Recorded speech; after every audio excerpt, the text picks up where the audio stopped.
Chase Elliott was the fastest car on the track when it mattered most, so how did he still lose the race with the finish line right in front of him? He was closing fast, lap after lap, hunting down Denny Hamlin like the win was inevitable.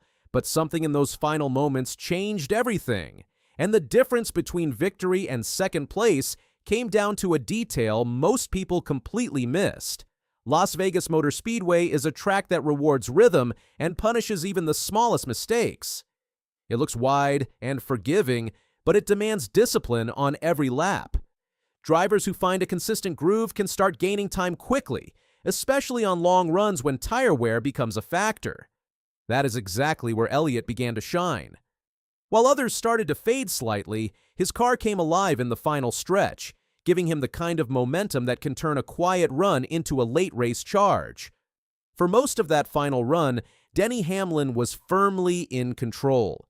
He had the advantage of clean air, which is one of the most important factors on a track like Vegas.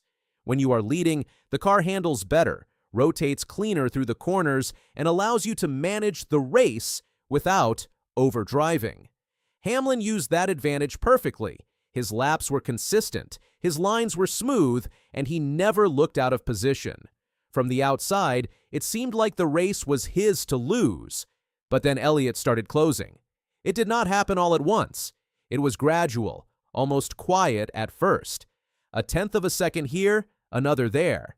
Then suddenly, the gap that once felt comfortable began to disappear. With each passing lap, Elliott's number 9 car looked stronger, more aggressive, and more controlled at the same time. He was not just faster, he was locked in.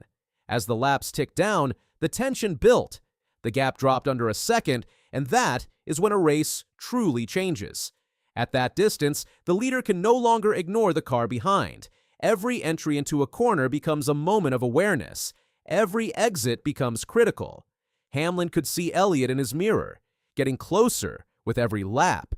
And he knew that one small mistake could cost him everything. Elliott, on the other hand, was doing everything he could to create that opportunity. His lines were tight, his exits were strong, and he carried speed in a way that made it clear he was the faster car in that moment. This is what great drivers do when they sense a chance. They push, but they stay controlled. They attack, but they remain precise. Elliott was doing all of that. But there was one problem. He ran out of time. Despite the speed, despite the pressure, and despite the near-perfect execution in those final laps, Elliott never quite got close enough to attempt a pass. He never reached the rear bumper of Hamlin's car. He never forced Hamlin into a defensive move or a mistake. He was closing, but not fast enough to change the outcome before the checkered flag came out. That is where Hamlin's experience showed. Instead of panicking or trying to respond aggressively, he stayed calm. He did not overdrive the car or change his approach. He trusted his setup and focused on hitting his marks. That kind of composure is what separates great drivers from everyone else. When the pressure rises, they simplify the task. They focus on execution, not emotion. Hamlin understood that Elliott was faster, but he also understood that the gap was still under his control. As long as he avoided mistakes and protected his exits, Elliott would not have enough time to make a move. So he drove a clean, controlled final few laps and brought the car home exactly where it needed to be. He focused on maximizing corner exit speed, making sure Elliott could not get a strong enough run down the straights to close that final distance. It was not about being flashy or aggressive. It was about being precise when it mattered most. At the finish line, the margin was just over half a second. It looked close and it felt dramatic, but it also told a very clear story. Elliott was right there, but he was never in a position to take the lead. It was a chase, not a battle. There was no moment where the crowd held its breath for contact or a last-second dive. Instead, it was a slow, intense build that ended just before it could truly explode into a fight for the win. For Elliott and the number 9 team, that kind of finish brings mixed emotions. On one side, there is confidence. The car had elite speed, especially on long runs. The execution was clean, and there were no major mistakes. These are all signs of a team that is capable of winning races. On the other side, there is frustration.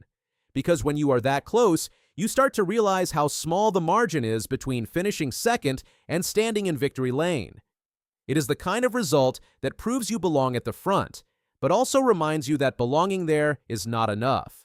This race was not lost because of a lack of pace. It was not lost because of an error. It was lost because of timing and positioning. Hamlin's team put him in clean air at the right moment, and that gave him control of the race when it mattered most.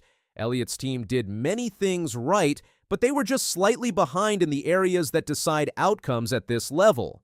Even a small shift in track position earlier in the run could have completely changed how those final laps played out. That is the reality of NASCAR. The difference between winning and finishing second is rarely dramatic. It comes down to details: a slightly better pit stop, a better restart, a better track position at the right time. Those small factors add up, and in this case, they worked in Hamlin's favor. Over the course of a race, these details can seem minor, but in the final laps, they become everything. Looking ahead, this performance still says a lot about Elliott's potential this season. He has the speed, he has the consistency, and he has shown that he can put himself in contention against top drivers. The next step is turning that speed into control, putting himself in a position where others are chasing him instead of the other way around. That shift in mindset and execution is what separates contenders from consistent winners. Because chasing, no matter how well you do it, always comes with a disadvantage. You are reacting instead of dictating. You are hoping for an opportunity instead of creating one. Elliott proved that he can hunt down the leader, but the next challenge is becoming the driver who cannot be hunted. That means leading laps, controlling restarts, and forcing others to deal with the pressure he applied so effectively in this race. For Hamlin, this race was another example of veteran execution. He did not need the fastest car in the closing laps. He just needed to manage the race correctly and avoid mistakes. That is a skill that comes with experience, and it is why he continues to be a threat whenever he is in contention late in a race. He understands how to close races, not just with speed, but with awareness and discipline. In the end, Las Vegas delivered a powerful reminder of what it takes to win at this level. Speed matters, talent matters, but timing, control, and execution matter just as much, if not more. Chase Elliott showed that he has everything needed to win. He just did not have the final piece in place at the exact right moment. And sometimes, that final piece is not about driving harder, but about being in the right position before the final laps even begin. And in NASCAR, that is all it takes to turn a potential victory into a finish that feels just a little bit incomplete. A few laps earlier, a few feet closer, or one small shift in strategy could have changed everything. But on this day, those final details belonged to Hamlin, and that made all the difference.